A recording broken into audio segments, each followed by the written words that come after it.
Hello, good morning. My name is Rajni. Progressive life के to मंच पर आप सभी का स्वागत है। चैनल को लाइक शेयर सब्सक्राइब कर दीजिए ताकि ऑल नोटिफिकेशन आप लोगों तक पहुंच सके। चलिए, आज आपके क्वेश्चन कोऑर्डिनेट ज्योमेट्री के। कोऑर्डिनेट ज्योमेट्री का मतलब जिसको हिंदी में बोलते हैं निर्देशांक ज्यामिति। देखिए यहाँ पर सबसे पहले क्या होता है हमारा, देखो ये होगा हमारा एक्स एक्सिस, ये होगा हमारा वाई एक्सिस, ठीक है। यहाँ पर ये होता है ओरिजिन, यहाँ पर ओरिजिन होता है, ये हमारा फर्स्ट क्वाड्रेंट है, ये सेकंड है, ये थर्ड क्वाड्रेंट है और ये फोर्थ क्वाड्रेंट है। पहले इसका बेसिक करेंगे, इसका इंट्रोडक्शन, उसके बाद क्वेश्चन करेंगे ताकि चीज़ें आपके दिमाग में धीरे धीरे बैठती रहे। देखिए यहाँ पर फर्स्ट क्वाड्रेंट पे क्या होता है, पॉजिटिव होते हैं दोनों। सेकंड क्वाड्रेंट में एक नेगेटिव, दूसरा क्या होता है पॉजिटिव। उसके बाद हमारा यहाँ पर थर्ड क्वाड्रेंट में दोनों क्या होते हैं नेगेटिव, और फोर्थ क्वाड्रेंट में क्या होते हैं दोनों पॉजिटिव। देखो यहाँ पर, देखो यहाँ पर दोनों पॉजिटिव, इसमें एक नेगेटिव दूसरा पॉजिटिव, थर्ड वाले में दोनों नेगेटिव, फोर्थ वाले में आपका दोनों पॉजिटिव। देखो अगर आप ऐसे भी याद कर सकते हैं, फर्स्ट और आपके जो फोर्थ क्वाड्रेंट है दोनों सेम है, दोनों में पॉजिटिव है, इसमें नेगेटिव है, ये पॉजिटिव है, तो इसमें यहाँ पर कर दो एक नेगेटिव एक पॉजिटिव, तो इसमें दोनों नेगेटिव कर दो। ऐसे तो समझ सकते हैं ना आप। अब देखो इसके बेसिस पर क्वेश्चन कर लेते हैं हम। चलिए क्वेश्चन नंबर 1 देखो यहाँ पे क्या है, which of the following is the coordinate of the origin. निम्नलिखित में से कौन सा मूल के निर्देशांक है। देखिए पहले ये समझो क्या कह रहा है कि यहाँ पर सबसे पहले क्या बनाएंगे हम, X axis Y axis coordinate. यहाँ पे एक्स एक्सिस हो गया, ये हो गया हमारा वाई एक्सिस। यहाँ पर देखिए ये हमारा क्या है ओरिजिन है, इधर वैल्यू पॉजिटिव होंगी और इधर लेफ्ट हैंड साइड में वैल्यू क्या होंगी नेगेटिव की होंगी, इधर पॉजिटिव होंगी और इधर वैल्यू क्या होंगी नेगेटिव होंगी। देखिए यहाँ पर कह रहा है कि which of the following coordinate of the origin पे, ये हमारा क्या होता है सेंटर हमारा ओरिजिन होता है, इसके क्या क्या कोऑर्डिनेट होते हैं 0 और 0। अब मुझे ऑप्शन में बताओ इसमें ऑप्शन क्या है, कोऑर्डिनेट ऑफ सेंटर के क्या है 0 0, तो इसमें ऑप्शन हमारा क्या हो जाएगा सी होगा। क्वेश्चन नंबर 2 देखिए यहाँ पे क्या है, what is the abscissa of point A, जिसके कोऑर्डिनेट 2 और 3 है, निर्देशांक ए 2 3 का भुजांक बताना है। देखिए सबसे पहले यहाँ पर ये सब जो हमारा ये एब्सिसा होता क्या है, जैसे कि मैंने पॉइंट माना हमारा ये, जैसे 2 और 4 नंबर ले लिया, ये हमारा एक्स के कोऑर्डिनेट है और ये हमारे वाई के कोऑर्डिनेट है, तो ये वाले जो एक्स के कोऑर्डिनेट होते हैं ये होंगे हमारे एब्सिसा और ये होते हैं हमारे ऑर्डिनेट। इसको हिंदी में बोलते हैं भुजांक और इसको बोलते हैं हिंदी में कोटि। अब यहाँ से आगे आपको पूछे कि जो एब्सिसा है वो आपके एक्स के कोऑर्डिनेट होंगे और जो ऑर्डिनेट है वो आपके वाई के कोऑर्डिनेट होंगे। अब देखो ये पूछ रहा है हमें एब्सिसा ऑफ पॉइंट, हमें किसके भुजांक के हमें पॉइंट बताने, तो क्या होगा देखो यहाँ पर ये x का कोऑर्डिनेट है, ये y का, ये तो एब्सिसा हो गया, ये ऑर्डिनेट हो गया। अब बता दो इसमें यहाँ पर एब्सिसा ऑफ पॉइंट क्या है, एब्सिसा का जो पॉइंट है वो क्या है हमारा 2 है, तो इसमें ऑप्शन अब हमारा क्या होगा, इसमें ऑप्शन हमारा 2 होगा। देखो बेसिक से एडवांस लेवल तक ऐसे ही जाते हैं ताकि आप धीरे धीरे चीज़ों को समझ सके। देखिए चलिए क्वेश्चन पे, चलिए क्वेश्चन नंबर 3 देखो। क्वेश्चन नंबर 3 से पहले देखिए आपके जितने भी ये क्वेश्चन है ये बेसिक से एडवांस लेवल तक के करा रही हूँ। कोई भी बच्चा ये नहीं सोचे कि ये हमारा इस पेपर में नहीं आएगा इस पेपर में आएगा, तो मैथ का सीधा सा फंडामेंटल होता है कि पेपर में हर एक में आता है मैथ आपका, ठीक है।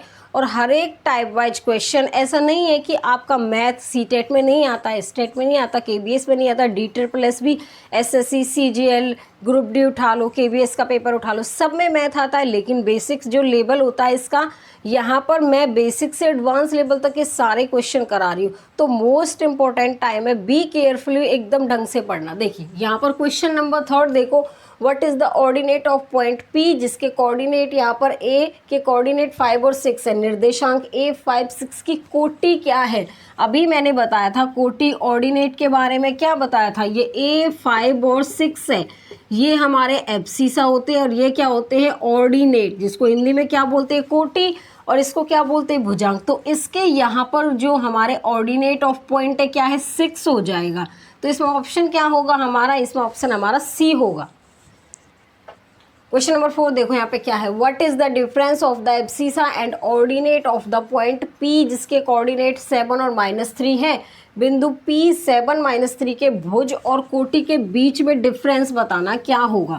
देखो यहाँ पर हमारा क्या है, पॉइंट P जिसके कोऑर्डिनेट 7 -3 है, ये हमारा x हो गया, ये हमारे y के कोऑर्डिनेट, ये एब्सिसा है और ये ऑर्डिनेट है। अब इसके बीच का डिफरेंस देखो, x की जो वैल्यू है 7 है, y की कितनी है, यहाँ पर -3 है, हमें बताना है इनके बीच का डिफरेंस। तो यहाँ पर ये 7 माइनस है, माइनस और करना है तो कितना हो गया, 7 + 3 कितना है, 10। अब मुझे बताओ इसमें ऑप्शन क्या होगा हमारा, इसमें ऑप्शन हमारा सी हो जाएगा। क्वेश्चन नंबर 5 देखिए यहाँ पे क्या है, the ordinate and abscissa of the point K2 में 1b equal to the value of k की बतानी है। बिंदु K2 - 1 की कोटि और भुजा बराबर है तो k की वैल्यू बतानी है क्या होगी। देखो यहाँ पर हमारा क्या है, k और 2k माइनस की जो वैल्यू बराबर है, अगर मैं x और y बराबर लूँ, क्यों, यहाँ पर जो x के कोऑर्डिनेट है वो k है, y के कोऑर्डिनेट है 2k - 1। अब k = 2k - 1, अब इधर लेके आएंगे -1 को तो ये 1 बन जाएगा, अब इसको इधर लेके जाएंगे तो k की वैल्यू हमारी कितनी आ रही है, 1। इसमें ऑप्शन क्या होगा हमारा, ऑप्शन इसमें सी हो जाएगा। चलिए देखो यहाँ पर देखो, पोलर कोऑर्डिनेट क्या होता है, पोलर कोऑर्डिनेट होता है डिस्टेंस फ्रॉम ओरिजिन से कहाँ तक की, एंगल तक की, distance from origin to angle. देखो यहाँ पर हमारा कोई पॉइंट जैसे कि x मानो, यहाँ पर कोई पॉइंट y है, तो यहाँ पर इसके जो कोऑर्डिनेट हो जाएंगे पॉइंट P के x और y, और यहाँ से ओरिजिन से इसकी रेडियस जिसको r बोलेंगे, ठीक है। अब देखो यहाँ पर हम r cos थीटा, यहाँ पर एंगल थीटा है और यहाँ पर r sin थीटा। देखो फर्स्ट पॉइंट समझो इसका, अगर हमें r की वैल्यू रेडियस निकालनी है तो यहाँ पर √x² y², ये हमारे x के कोफिशिएंट होते हैं और ये हमारे y के कोऑर्डिनेट बोलो, कोफिशिएंट बोलो, ठीक है। उसके बाद देखो सेकंड पॉइंट में हम इसमें क्या करते हैं, सेकंड पॉइंट भी देखते हैं। देखिए सेकंड पॉइंट ऑन देख लो, यहाँ पर ये पॉइंट A मान लो, ये B मान लो, ये P भी हमारी क्या है, रेडियस है, तो यहाँ पर पॉइंट आ जाएगा r cos थीटा और r sin थीटा होगा। ये हमारे PB मतलब कि रेडियस की जो डिस्टेंस होती है वो हमारा AB मान लो, PB मान लो, AB ले लो, इसको PB छोड़ो AB ले लो, AB हमारा क्या होगा, P r cos थीटा और r sin थीटा। अब इसके बेसिस पर क्वेश्चन भी करेंगे। क्वेश्चन नंबर 6 देखिए यहाँ पे क्या है, the point -2 4 lie in which quadrant में, बिंदु -2 और 4 किस चतुर्थांश में स्थित होगा, किस यहाँ पे क्वाड्रेंट में लाई करेगा वो बताना है। देखो बना लो, यहाँ पर ये फर्स्ट, सेकंड, थर्ड और फोर्थ क्वाड्रेंट है। इसमें क्या होते हैं, पॉजिटिव, यहाँ पॉजिटिव नेगेटिव, यहाँ नेगेटिव और यहाँ पॉजिटिव पॉजिटिव, यही होता है ना इस क्वाड्रेंट में हमारा। देखिए उसके बाद यहाँ पर हमारा ये जो बिंदु है, ये पॉइंट है, ये हमारा किस क्वाड्रेंट में लाई करेगा। देखो ये नेगेटिव पॉजिटिव है तो सेकंड क्वाड्रेंट में आ रहा है, इसके अलावा इसमें भी नहीं आ रहा, ये दोनों नेगेटिव है इसमें भी नहीं है, ये दोनों पॉजिटिव इसमें भी नहीं है। तो अब मुझे बताओ ये किस क्वाड्रेंट में लाई करेगा, ये हमारा सेकंड क्वाड्रेंट में क्या करेगा, लाई। तो इसमें ऑप्शन क्या हो जाएगा हमारा, इसमें ऑप्शन हमारा बी होगा यहाँ पर।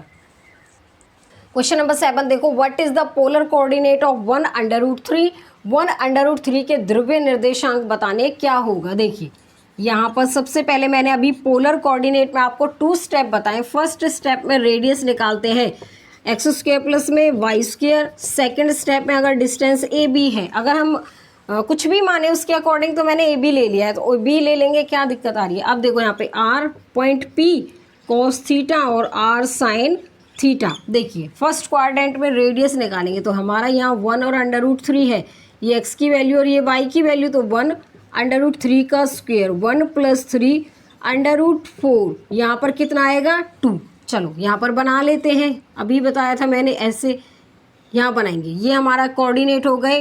देखो ये हमारा x की वैल्यू होती है तो x की वैल्यू क्या है 1 और y की वैल्यू √3 है। रेडियस निकाली, कितनी आई है 2 आई है निकल के, ठीक है। ये हमारा x के कोऑर्डिनेट होते हैं, ये y के, ये हमारा r cos थीटा और यहाँ पर ये हमारा r sin थीटा। अब यहाँ पर देखो, अब हम एंगल देखो कैसे लेंगे, एंगल देखिए कैसे लेंगे। यहाँ पर ये 1 है √3 और 2 है, देखो यहाँ पर ये 1 है √3 और 2 है, तो यहाँ पर एंगल हमारा 60 डिग्री आएगा। पहले ट्रिग्नोमेट्रिक क्लास देख के आइए ताकि आपको पता चले कि ये एंगल हम लेते कैसे हैं। अब देखो यहाँ पर ये हो गया हमारा सेकंड पॉइंट में क्या होगा, पॉइंट P होगा R रेडियस कितनी है हमारी 2, और कॉस यहाँ पर कॉस थीटा की वैल्यू 60 डिग्री है। उसके बाद यहाँ पर 2 साइन और 60 डिग्री। ठीक है, देखो यहाँ पे पॉइंट A ले लेते हैं, अगर इसने A ले रखा है तो यहाँ पर देखो A2 cos 60 डिग्री और 2 sin 60 डिग्री। कल मैंने आपको एक क्वेश्चन कराया था, उसमें यहाँ पर 4√10 था, उसमें ना यहाँ पर ऑप्शन लिखने में मिसप्रिंट हो गई है।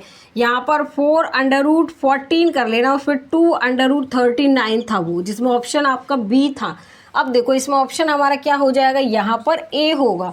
आगे समझ में चलिए, आज के लिए बस इतना ही। All the best.